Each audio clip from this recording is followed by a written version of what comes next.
The renovation crew had been upgrading Coastal Bloom's flower shop's refrigeration system for 2 days when they discovered a sealed cold storage room behind the main cooler.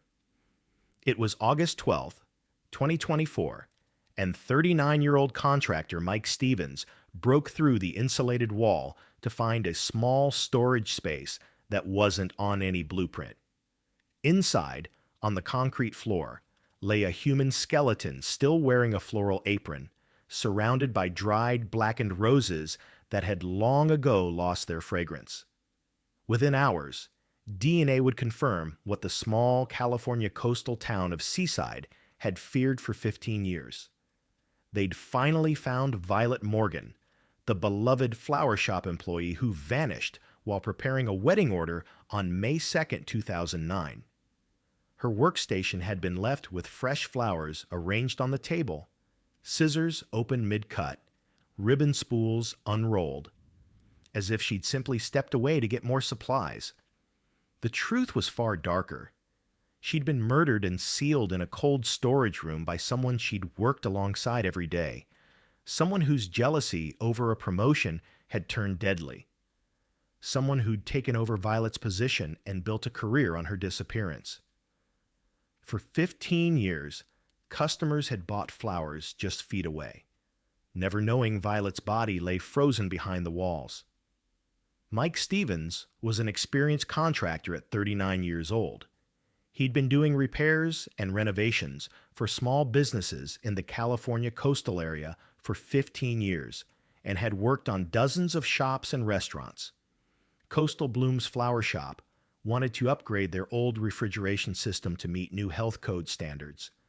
The shop had been operating since 1998 and was showing its age. Mike and his crew started work on August 10th, 2024, expecting a straightforward 3-day job. On the afternoon of August 12th, they were carefully removing the wall behind the main cooler. The plan was to install a larger, more efficient refrigeration unit that would save energy costs. Mike was removing insulated panels when he noticed something strange and unexpected. Behind the wall was an additional area that shouldn't exist. The architectural plans didn't show this space at all. "Wait," he told crew member Tom, who'd been working with him for 5 years. "There's like a hidden room here. This doesn't match the blueprints at all." When he fully removed the insulated panel, he saw a small cold storage room, about 4 feet wide, 6 feet long, like a small walk-in freezer, completely sealed with no visible entrance. And inside, illuminated by his powerful work flashlight, a skeleton wearing a green floral apron with coastal blooms embroidered on it, surrounded by dozens of dried black roses scattered across the floor. Beside the skeleton lay a pair of professional florist scissors and spools of ribbon, yellowed with age. Mike's hands trembled as he backed away from the opening. "My God! Call the police right now. Don't touch anything." Seaside Police Department was on scene within 15 minutes of the emergency call. 2 patrol cars arrived first, followed by Detective Karen Miller's unmarked sedan. Miller was 42 years old, with 18 years of law enforcement experience.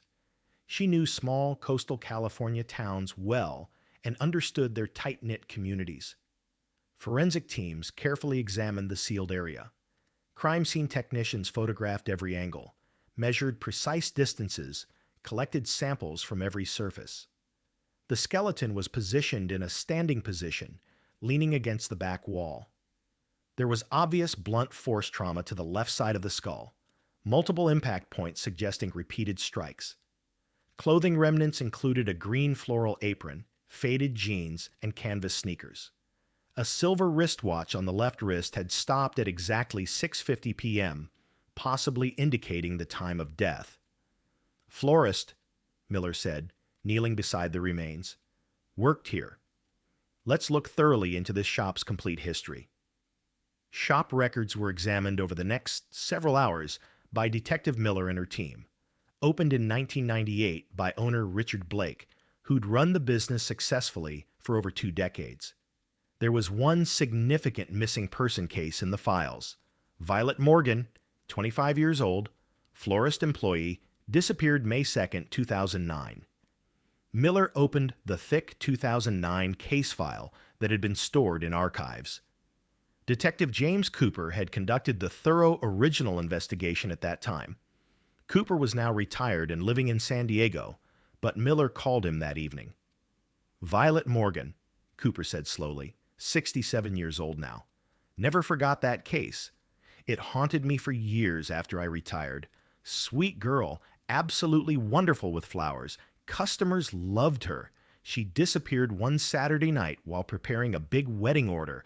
We searched everywhere for months. No trace whatsoever. Any suspicious people at the time? Miller asked carefully. Cooper paused, thinking back. Her coworker, Linda Crawford. She took over a lot of Violet's responsibilities after she vanished. Seemed genuinely upset during questioning. No red flags at all. DNA comparison was done immediately at the state crime laboratory. Violet's mother, Diane Morgan, 68, still lived in Seaside just 2 miles from the flower shop. A reference DNA sample was carefully provided. 1 week later, the laboratory result came back. Perfect match. The skeleton sealed in the cold storage room was definitely Violet Marie Morgan. Violet Marie Morgan was born in California on March 18, 1984, to loving parents. She grew up in Seaside, the youngest of 3 children. From a young age, she showed extraordinary interest in flowers and plants. She'd spend hours working in her mother's garden, creating small arrangements, learning the names of every flower. She was naturally talented. At 17, she made her first professional bouquet for a neighbor's wedding. After finishing high school with good grades in 2002, she attended a local community college floristry course. But instead of pursuing university, she chose to work and learn her craft hands-on. In 2006, at age 22, she started working at Coastal Blooms. Owner Richard Blake had given her a chance based on a single interview. She has a real connection with flowers, Richard had told his wife, a natural talent. She's going to be wonderful for the business.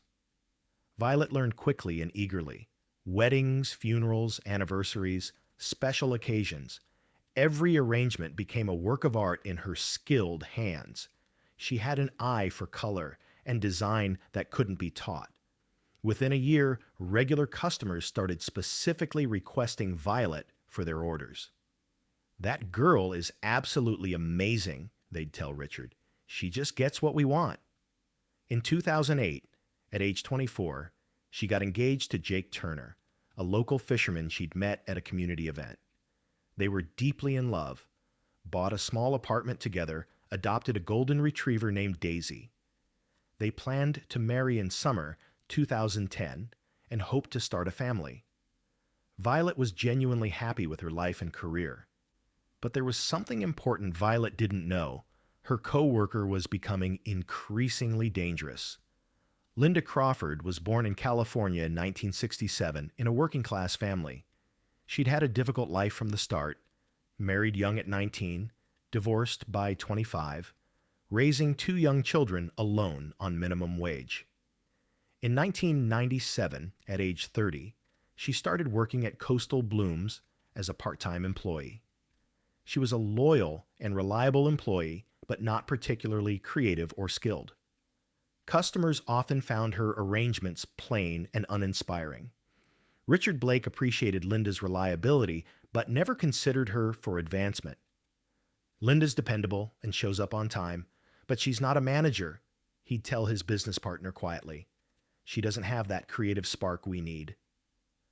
When Violet arrived in 2006, everything changed dramatically. Young, talented, creative, loved by every customer. Within just 3 years, Violet had become the shop's undisputed star employee. Richard relied on her for the most important orders. In April 2009, Richard spoke to Linda privately in his office. "I'm thinking seriously of making Violet assistant manager. She has real talent and business sense. With her skills, we can grow the shop and expand into event planning. Linda felt her world crumbling. She'd given 12 faithful years to this shop, and now a 25-year-old who'd been there only 3 years was going to leapfrog past her. The jealousy consumed her thoughts day and night. She watched Violet work, watched customers praise her, watched Richard rely on her more and more. It was unbearable. May 2nd, 2009, Saturday evening. Violet was working late preparing a large wedding order for the wealthy Patterson family. 200 premium white roses, 12 elaborate centerpieces, a stunning bridal bouquet, corsages, boutonnieres. Everything would be delivered early the next morning for a noon ceremony. The order was worth over $3,000, the biggest of the year. Linda was also at the shop, supposedly doing end-of-week paperwork in the back office. At 6:30 p.m., Richard Blake said goodbye and headed home. "You can finish up, right?" he asked Violet. "Of course," Violet said, smiling. "Just a couple more hours. This is going to be beautiful." At 6:45 p.m., Linda called from the back room, her voice sounding strained. "Violet, can you help me for just a minute? I need to move some heavy boxes in the cold storage, and I can't reach the top shelf. My back's been bothering me." Violet put down her scissors immediately, always willing to help. "Coming right now." She walked to the back of the shop.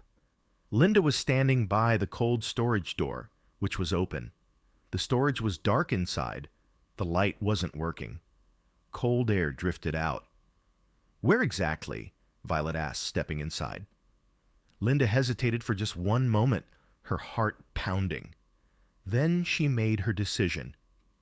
Leaning against the wall was a heavy metal rod, normally used for moving large potted plants and heavy deliveries.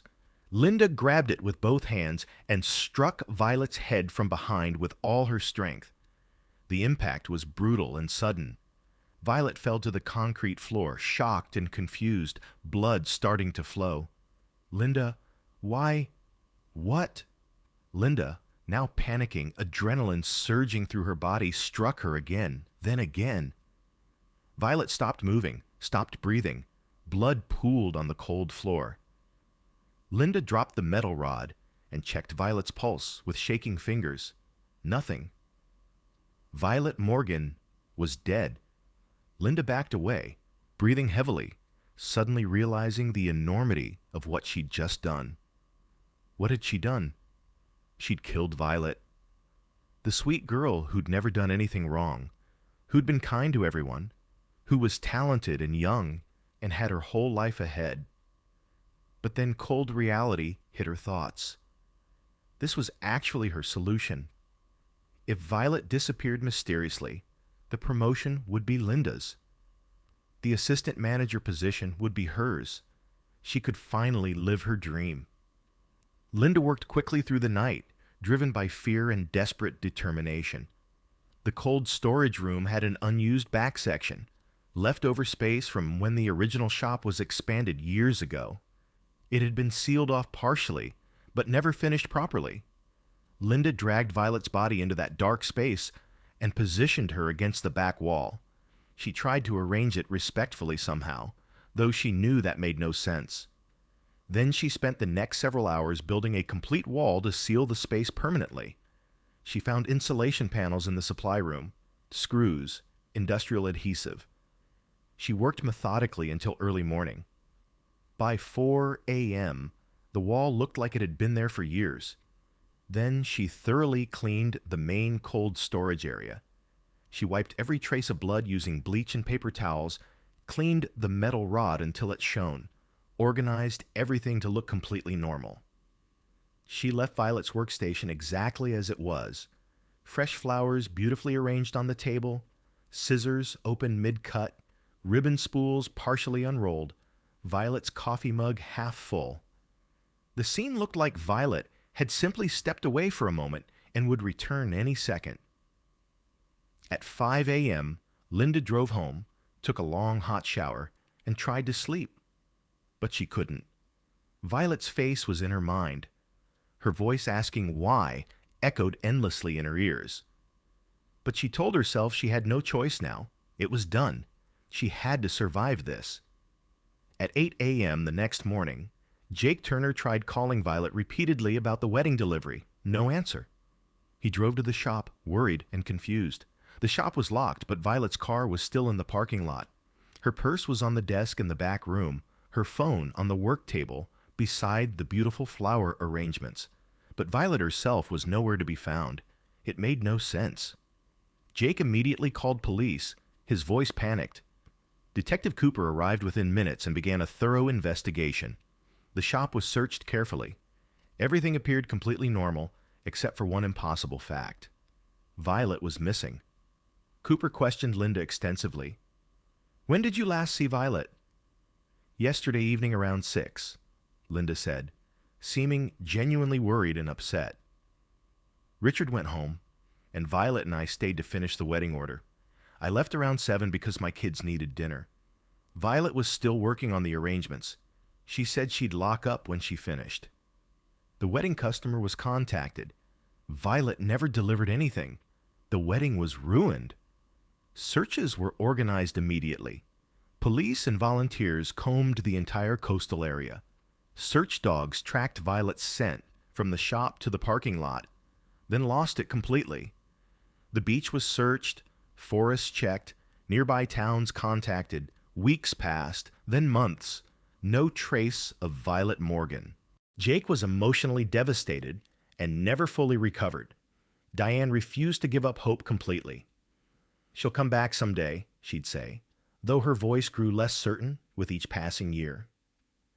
Linda took over Violet's responsibilities and duties. "I want to continue Violet's important work," she announced to Richard and the customers. She'd want the shop to continue, the flowers to keep bringing joy. It's what she would have wanted. Richard, grieving and overwhelmed, agreed. Linda became assistant manager within months, then full manager within 2 years.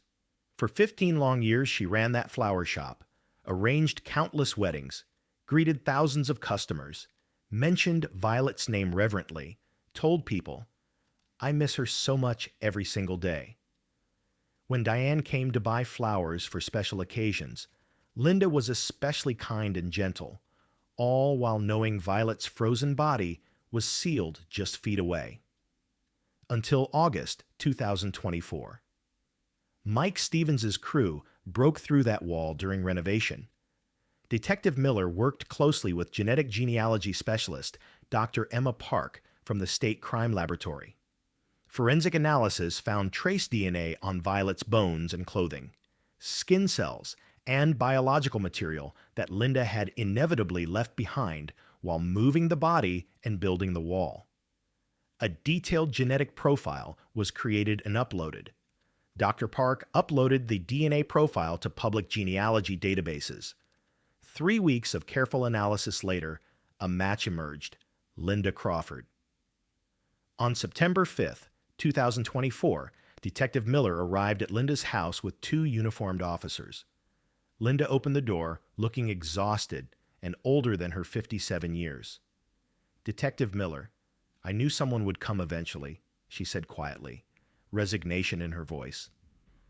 "Ms. Crawford, you're under arrest in connection with the murder of Violet Morgan." Linda nodded slowly, no resistance. "I know. You found her. I've carried this burden for 15 years. Part of me is relieved it's finally over." At the station, Linda requested an attorney, but then decided to confess fully and completely. "I've lived with her ghost for 15 years, she told Miller, tears streaming down her weathered face. "Every time I arranged flowers, every time I talked to a customer, every time I saw Diane, Violet was there. I didn't plan to kill her. I just got so jealous. The promotion was going to her. I'd worked 12 years and a 25-year-old was going to pass me. One moment of jealousy and rage.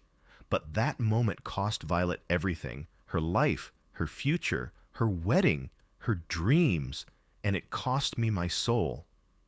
The confession was detailed and complete. That Saturday night, the attack, moving the body, building the wall, taking the promotion, living the lie, everything. When the news spread through Seaside, the small community was shocked and felt deeply betrayed. Linda Crawford, the trusted florist who'd continued Violet's work, was her killer. Diane gave an emotional press statement, her voice breaking. My daughter trusted Linda completely, worked alongside her every day, considered her a friend, and Linda murdered her for a job promotion.